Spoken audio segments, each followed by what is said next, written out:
అందుకోసం ఈ లేని రోగాలు కూడా వచ్చేస్తున్నాయి. చాలా హాస్పిటల్స్ కూడా ఈ మధ్యకాలంలో ఓపెన్ అవుతున్నాయి బికాస్ ఆఫ్ మన వీక్ పాయింట్ వల్లనే. ఎందుకంటే మనం బాగా చూసుకోవట్లేదు కాబట్టి. ఈ మధ్యకాలంలో చాలా మంది జనాలు ఎందుకోసం కష్టపడుతున్నారంటే హాస్పిటల్లో డబ్బులు ఖర్చు పెట్టడానికి. కొంతమంది ఉంటారు యూత్, స్పెషల్లీ 20, 25, 30 ఇయర్స్ వరకు అలా కష్టపడతారు. హెల్త్ పక్కన పెట్టేసి డబ్బుల కోసం కష్టపడతారు.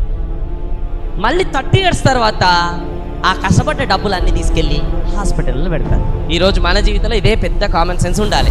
మన తాతయ్యలు, అమ్మమ్మలు ఎవరైతే ఉన్నారో వీళ్ళందరూ కూడా ఈరోజు చాలా వెల్దీగా ఉన్నారు.